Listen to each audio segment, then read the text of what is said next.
a história do Alonso aí? Te ligou para fazer parte da equipe? Das 24 horas de Le Mans. E aí eu falei, cara, eu vou me dedicar. E aí teve um dia que tava eu e o Fefo na nossa casa de campo, que era onde eu passei a maior parte do meu tempo na pandemia. E aí ele acordou, ele tinha coisa de escola, 8 horas, eu tava lá embaixo já. Quando foi mais ou menos umas 4 horas da tarde, ele desceu para perguntar se eu realmente não ia almoçar. Então era assim, você fica completamente doido por evoluir, por deixar as coisas fluírem da forma como você quer. Você tem que achar o setup que você gosta. Era andar um stint inteiro de pneu para saber se dá. Eu sou muito profissional, né, nessa coisa assim. Competitivo, sim, mas é o fato de querer cada hora mais, né? Então, tipo, o Dudu vai correr agora de Stock Car. E aí eu falei para ele, cara, você tem que abrir o ouvido pro que eu tenho para te falar. Então você tem que assistir uma corrida inteira minha dentro do carro e ver as horas que eu decidi usar o push to pass para saber certas coisas. Então tem gente que gosta de ver, de aprender. Eu adoro aprender, cara. Adoro, inclusive, desses jovens. Por que o cara decidiu numa hora que para mim não era... Não, eu não queria. Então, por quê? Para eu tentar ver. Porque é aquela coisa que é muito comum a gente ter falado. Pô, meu pai tá velho. Olha que decisão que ele tem. A gente tem isso, né? E eles têm comigo também. Eu perguntei outro dia, pô, mas... pai tem cara de 50 anos? Ele falou, fora do carro tem. Não então, não tem. Ou seja, entendeu? É a mesma parada que tem com meu pai, entendeu? Então, é muito doido isso, assim. Dentro do carro, você fica tentando se modernizar o tempo inteiro, que é um aprendizado. E o virtual te ajuda muito. O cara é viciado. E só pra rapidinho acabar o que ele tá falando, na pandemia também, eu tinha um simulador, Fanatec, que era bom, só que eu já não tava usando há 2 anos. A galera fala desse Fanatec. Que era bom, só que já tava antigo. E aí, todo mundo pro simulador pra se preparar pra essa corrida e tantas outras que teve. E eu tomava 2 segundos. E lá, exatamente igual ele, me preparando e acerto e tal. Melhorei pra 1,8. Dando a volta da minha vida no simulador. Tomei 1,8. Falei assim, não é possível, cara, tem alguma coisa. Aí, começa a conversar com os caras aqui do simulador. E vai, tal, não sei o que e tal. Aí o cara falou, compra esse daqui, uma pedaleira alemã, tal, que é... Fui lá, consegui, chegou a pedaleira depois, mas eu botei só a pedaleira, melhorei 1 segundo. Tem muito, aí depois tem muito que o volante, agora tem um volante, que você consegue botar todo o peso que você quer, igual você tem na realidade. Botou o volante, melhorei 1 segundo, tava na competição, quer dizer, você vê a diferença que isso faz no limite, né? Tipo, isso é igual o teu telefone. Você vai ficar, muito provavelmente, se você é completamente tarado por isso, sai o 12, 13, 14, você vai comprando. Aí tem hora que você fala assim, não, eu não vou, é meio parecido e tal. Você pulou do 12 pro 16 e você fala, pô, progressão e tal. É a mesma coisa. O Rubens, a gente convive muito e ele sempre teve simulador e eu sempre fui um cara completamente avesso ao simulador. Eu sempre achei que essa história... Dá pra ver. Não, mas muitos pilotos. Tem muitos pilotos. Não, desculpa, o Schumacher não conseguia andar de simulador. Não, ele vomitava, não conseguia andar. Não, mas eu era mais essa história. O Rubens sabem bem como eu sou. Eu sou 8 ou 80. E eu ia passar 24 horas por dia até... Então, nunca quis. Aí veio a pandemia, todos nós fomos obrigados a isso. Bom... Ou era isso ou não tinha? O Igor, hoje eu faço 3 horas de live toda noite com a porra do simulador. Tem uma equipe com 19 pilotos lá. Ficou viciado. Acabou. Agora não tem mais. Hoje faz parte. Vou dar um trabalho esse é o único software desse nível. Cara, o iRacing é o que a gente mais joga, mas tem vários. Tem o Automobilista, tem o Assetto Corsa. Mas assim, o iRacing, o formato é uma coisa... É aquela coisa, você sabe porque você jogou a vida inteira. O iRacing é uma plataforma que é a única que a gente se compara. Quando você ganha uma coisa, você ganha pontos. Então você compara os seus pontos com os meus. Você joga 100% contra as pessoas ao vivo a cada meia hora ou a cada 1 hora. É a única plataforma que chega perto 9 horas da noite, cara, a gente não tinha nem combinado. Não, assim, fazia, sei lá, uma semana que a gente não se falava. Tal. Quando eu olhei assim, a gente tava na mesma sala, na mesma competição. Na mesma corrida. Na mesmíssima corrida. Então é que nem mesa de pôquer. Você vai... Você joga, né, no mundo inteiro e você pode estar jogando com um amigo teu que mora na Austrália e pode estar... É a mesma coisa. Então hoje a gente se organiza, né? Vamos jogar uma partida. Se combina dentro todo mundo... Mas o seu não tá montado, né? Meu tá. Tá montado? Mas, cara... Faz tempo que você não joga. Faz tempo. Não, jogo de vez em quando. Abandonou o joguinho, cara? Não abandonei, mas, cara... É viciante. Você começa você destrói seu dia, cara. Não, mas o Igor jogou. Igor, Cara, você jogou a vida inteira. Se você Igor. parasse de jogar o jogo que você mais jogava e os caras continuam jogando, quando você voltar, é o Os que ele caras fala. tão brilhando. Ou você joga o tempo inteiro, que, de novo, eu costumo falar muito isso. Mas o povo não tem vida, cara? Que o cara, os meus meninos Tu que paga jogam. o salário deles, ele não tem Pois vida, é. a vida deles Não, é mas essa então, porra. mas aí a gente é piloto. Você acha assim, né? Piloto que... não, você tem, tem a Stock Car, aí tem agora a Fórmula 1, viagem, aí tem meu filho, minha esposa. Não dá pra você perder 8 horas por dia, entendeu? dá, cara. E aí você não quer entrar pra tomar pau. Aí você tem que se dedicar. Aí você tem que se dedicar. Aí você vai tomar pau, aí se você quiser jogar, você vai voltar, então tem que me dedicar. E aí mas vai. Bota outro nick, pô. eu Não bota gosto. lá Felipe Não, Massa, tem bota que João. ter- Mas esse bicho é Mas doido. é Esse aqui é o bom, mais louco. Esse aqui dessa mesa é o mais louco. Eu gosto de fazer isso, assim, porque a gente tem uma certa vaidade com o número de pontos, aquela coisa toda, porque né, é status. Mas eu adoro chegar lá no simulador, sem treinar na pista, largar em último e me divertir. Porque isso vai perder ponto. Você bate, entendeu? Vai passar o cara, vai chegar em... Porque você tem um ranking que às vezes você chega pra lá de 12º, você já é ponto negativo. Então, mas assim, de vez em quando eu faço... É, solteiro, né? Tem tempo pra fazer com a porra que ele quer, né? Vai, Entendi. né? Ver como são as coisas, né? O cara tá te Ué, tu zoando falei aí, Rubinho. mentira? Não falei. Eu podia ter falado que você estava Tem encalhado. Falei que você tá solteiro. 2 horas que o cara tá te zoando aí já, Rubinho. Porra, se Mas fosse deixa ele. Pegamos leve demais. Domingo tem corrida, a gente zoa de volta. Ó, o Eric de Aquino mandou. Salve, Rubinho e Massa, poderiam dizer como é a rotina de um fim de semana de corrida de um piloto da Fórmula 1? Além disso, o que vocês acham desse aumento de corridas? Os pilotos aguentam fisicamente uma quantidade maior de corridas? Se puderem falar um pouco do desgaste de corrida na Fórmula 1 e na Indy. Hoje é tranquilo, pra te falar bem a verdade, porque o cara corre 23 corridas e assim, ele vai para um simulador, ele faz um negócio. Na nossa época, eu corria no domingo, terça-feira eu tava em Mugello, teve uma vez que eu treinei terça, quarta, quinta, eu tava para pegar o avião e ir embora, foi quando eu conheci o melhor vinho da minha vida. Por quê? Porque na quinta apareceu o Ross Brown na pista que nunca aparecia. Aí ele falou, preciso te pedir um favor, amanhã tem treino, você precisa ficar aqui. O treino de Fórmula 1, você fazia 600 km. A corrida são 300. Então você vai fazendo terça, 600, quarta, 600. Sozinho numa pista, você fica meio doido, porque você tem que ter um foco para o que você vai fazer. Porque senão você anda, aí fica... Tem uma hora que você fica meio... Desliga, vem entrar no automático. E aí foi quando ele me levou para comer uma Fiorentina e me deu um Maceto, que é um vinho que o Galvão, aliás, é o que, né? A gente sempre... É tipo o top da Itália. E aí Galvão mandou eu esse fiquei vinho pra sexta-feira e ele me deu essa garrafa. Mas enfim, hoje em dia, o cara tem que viajar mais, são 23 corridas, mas o cara também, eu acho que na Fórmula 1 o cara cansa muito mais pelos contratos que ele tem com a empresa, dos patrocinadores, com tudo que ele tem que fazer e viajar para isso, do que o carro em si. Entendi. Mas o melhor treino fisicamente é você estar dentro do carro. Hoje em dia você tem 23 corridas, naquela época o treino era liberado. Então você acabava uma corrida, você ia treinar na semana seguinte, tinha semana que você não treinava, mas também tinha semana que você treinava igual essa que o Rubinho tá falando. Hoje em dia os pilotos são proibidos de treinar, existe o simulador, eles vão, logicamente, algumas vezes no simulador, tem o piloto só de simulador, de teste, que tá lá trabalhando, e até engraçado, tem equipe que tá correndo na realidade, e o piloto de simulador tá no simulador fazendo a mesma coisa que o piloto na realidade. Ao mesmo tempo. Para se preparar, tentarem fazer o mais real possível, né? Então, tem mais corrida, tem mais... Os pilotos estão sempre dentro do carro. Então, fisicamente, esse é o melhor treino que tem. Sim. Mas o mais importante, para responder a pergunta dele, o que faz diferente um fim de semana? Você tem que dormir, então você tem que... a tua hora de sono, então se você dorme bem com 7 horas, beleza, com 9 horas, é importantíssimo isso. Então, a equipe regra, quando a gente corria na Ferrari, você comia o melhor restaurante italiano dentro da pista. Ainda mais na Ferrari. Aí você 7 horas da noite estava Uma comendo. massa, né?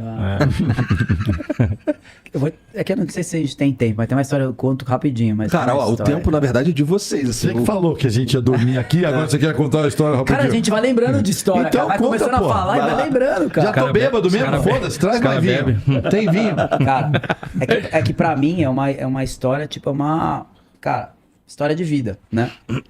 Eu, quando eu tinha, em 97, tinha um sonho de conhecer a Fórmula 1 e ir no box. Pô, cara, era um sonho absurdo, né? E aí tinha um cara que me ajudava, o Ricardo Tedeschi, que ele tinha um restaurante. E ele falou, eu falei, pô, Ricardo, ajuda aí. E ele fez um acordo com a Benetton, pra ele fornecer comida pra Benetton. Aí eu falei assim, pô, deixa eu ir lá, arruma uma credencial pra eu ir lá, pelo amor de Deus. Ele falou assim, tá bom, eu arrumo. Só que só até sexta-feira, pra você ir lá, só que você tem que ir levando a comida pra equipe. Tinha uma Fiorino, eu e o irmão dele, eu não tinha nem carta, eu tinha 16 anos.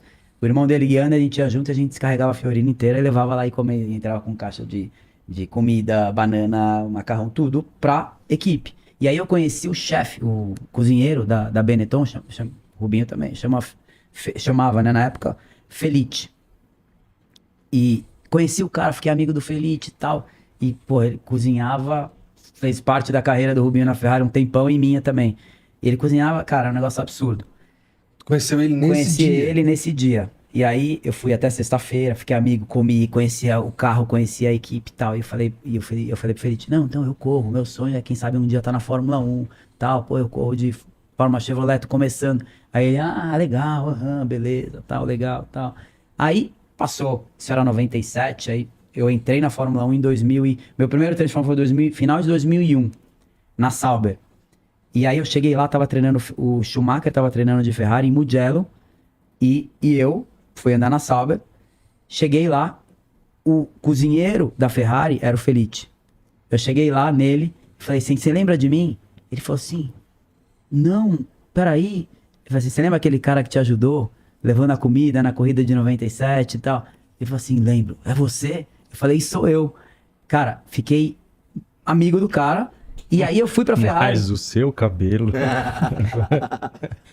Não lembrou por causa disso, estava diferente. Aí, então. eu entrei na Ferrari em 2006. Não, mas calma.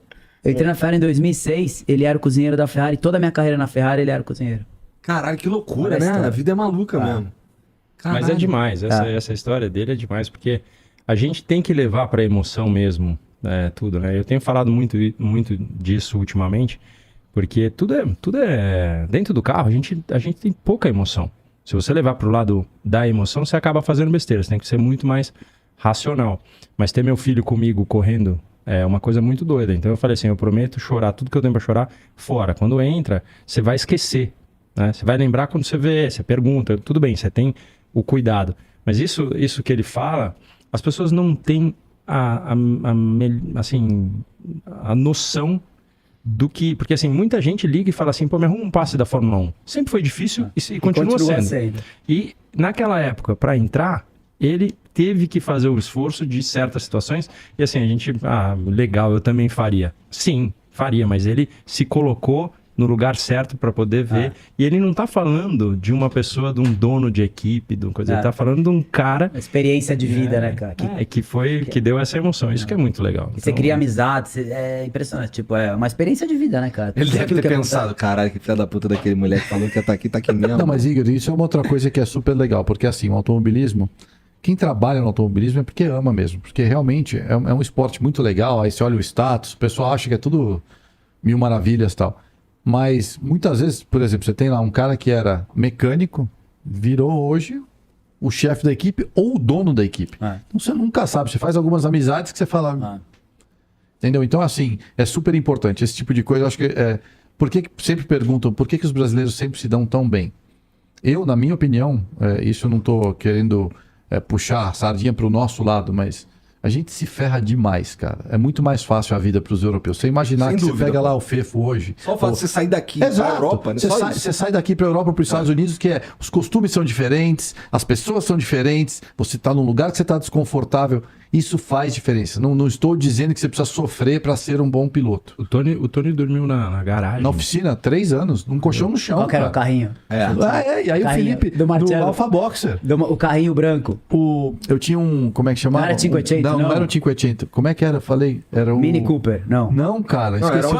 Panda. Fiat Panda. Fiat Panda. Pra você ter uma ideia, eu cheguei Quando é tipo Uno. Era um Uno, depois virou Uno. Mas, pô, pra você ter uma ideia, eu cheguei na Itália, cara. Esse cara aqui pagou a minha passagem, eu já contei isso Sim. O pai dele é meu pai, esse cara eu devo muito da minha carreira a ele. E todos os defeitos que ele tem fica também, eu me peguei sacaneando. também, entendeu? Você também acorda de madrugada? Puta merda, acordo de madrugada, eu gasto dinheiro pra cacete, compro tênis. A única coisa que eu casei 2 vezes só. Nossa, o Rubinho comprava tênis, hein? Puta, comprava? Nossa senhora, você comprava tênis, Porra, cara. ainda rouba meus tênis. velho, Roubava meus tênis. Comprava só tênis, cara. Ele era piloto da Ferrari, Não, mas cara. A gente eu- parava em todas as lojas pra comprar tênis. Não, Eu até tinha, hoje. eu tinha aquela coisa, quando você não tem dinheiro, eu dava muito valor pro Natal, porque eu sabia que eu ia ganhar um tênis. Então, muitos anos foi que chute, e eu não tinha isso. Era, Que chute é clássico, amarrar não o cadastro tinha na canela. nada, né? Com Não é o da pai, nossa com o pai época. trabalhando e tal, papapá. Cara, eu falei assim, um dia que eu, se Deus quiser ganhar meu primeiro salário, que eu quero fazer meu primeiro, vai ser gasto num tênis. E foi assim no começo da minha carreira. E por ganhando- longos anos, segundo por eles estão alguns falando anos. aqui, né? Continua comprando tênis. Não, tá- hoje não. Hoje não, hoje eu tô Não cabe tô na mais, paz, não cabe Hoje mais. tá pagando pros filhos andar de carro. Então, mas enfim, eu fui pra Itália, eu não falava nada de italiano. Esse cara escreveu numa folha de papel, tipo, como é que fala? Bom dia, eu tô com fome, onde é o banheiro e tal. Cheguei lá, o cara falou, olha, eu vou te contratar, mas eu não posso te pagar. Eu falei, você não pode me pagar, eu não tenho onde morar, não tenho dinheiro. Falou, dorme aí, um colchão, ele sabe, um colchão no chão na oficina, corri na equipe que fui campeão. Marcelo Com Rosei o Marcelo, e a que Donatella. o Felipe foi lá depois Eu e corri foi lá. campeão também. Corri lá na mesma equipe. Eu fui o primeiro dos brasileiros todos, Que eu ano que era? abria. Que ano era? O meu foi em 93. O meu foi em 2000. E, então, assim, isso as pessoas não veem, entendeu? Não vê que na sexta-feira à noite, o que acontecia? Eu, na verdade, eu era menor de idade, eu tinha 17. Então, e a oficina era num lugar meio remoto, era uma oficina e tal. Eu não tinha carro, eu não podia sair. Então, os mecânicos, 6 horas da tarde, os caras me trancavam na oficina. Tudo bem, eu tinha o telefone, se alguma coisa acontecesse. Eu tinha um colchão no chão, uma televisão e um videogame. E os caras iam abrir a oficina, tinha comida. As oficinas não é gente, não vai pensar que a Não. oficina do tio Zé que não. Tinha cozinha, banheiro, enfim, né? Era uma estrutura, não era. Mas eu dormia num colchão no chão na sala do dono da minha equipe. E os caras trancavam a oficina às 6 horas da tarde e abriam a oficina às 7 horas da manhã. Aí essa história do Panda foi engraçado porque eu fiz 18 anos, o dono da minha equipe falou: ó, vou te dar um carro. Era o carro da minha irmã. Minha irmã tem um carro jogado lá. O carro era um Fiat Panda bege. Ele não tinha o para-brisa da frente porque estava quebrado. E estava faltando as 2 portas. A gente foi num ferro velho. O cara falou: olha, eu tenho 2 portas aqui, mas é de um Panda verde. Então a gente botou 2 portas verdes do Panda bege, mas não tinha o para-brisa. Aí eu descobri que, isso eu não sei se ninguém sabe aqui, se você andar com os vidros fechados do lado, sem o para-brisa da frente, não sei, não tinha alguma porra da porra do... Não entra vento. Tá bom? Olha aí, ó. Se você quebrar o para-brisa, é só dar pro vidro fechado. E Panda...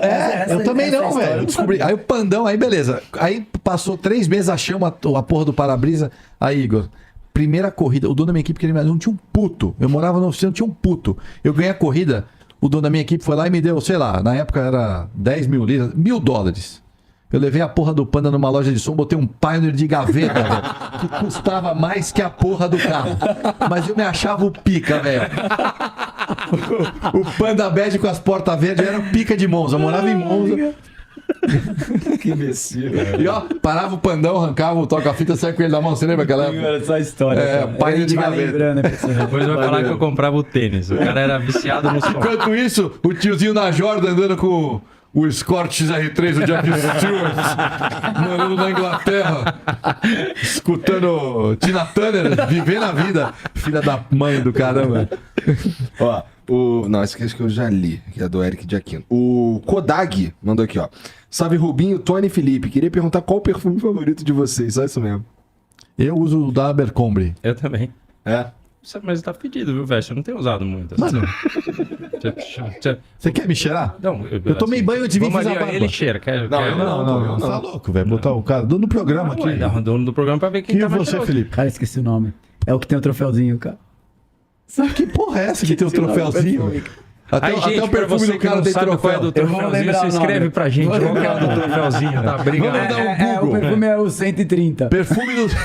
Perfume do troféuzinho. 130 no fim da reta. Invicto? Esse aí. Olha lá. Obrigado, viu, gente? O que que tu Obrigado. pesquisou aí? Perfume do troféuzinho? Esse aí eu gosto. Esse aí eu Que gosto. perfume que é? Invictus. Aí. Tá bom. Somos invictos do troféuzinho. Tá aqui, pariu. O Kleber Amado, Cara, salve, salve esqueci o família. Parabéns ao Flow por juntar 3 lendas. Massa, fala sobre a declaração de Eccleston, talvez, que pra ele você foi o campeão de 2007. Tony, conta a história do amuleto pra vitória das 500 milhas de Indianápolis. Rubens, sou muito teu fã. Conta sobre ter vencido o Stig no Top Gear. Você quer pensar na tua pergunta? Fala você. Você né? quer... Fala você. Quer ir pra primeira idade dos mais velhos.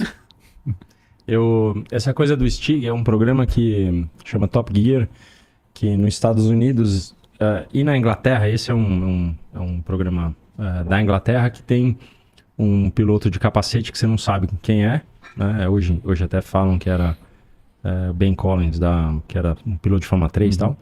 E a realidade é que, assim, todos os pilotos de Fórmula 1 tinham ido lá e não conseguiam bater o cara. O cara é o dono da pista, andava todo dia no carro e tal.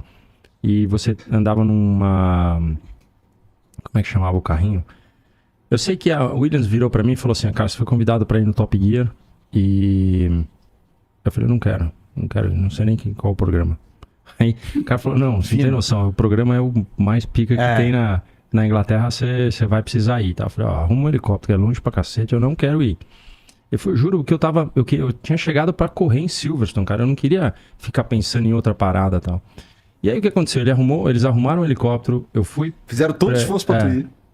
Cheguei lá, e assim, muito despretensioso, eu não tava, assim, eu tinha acho que 2 ou 3 voltas pra prender o circuito e depois marcar o tempo.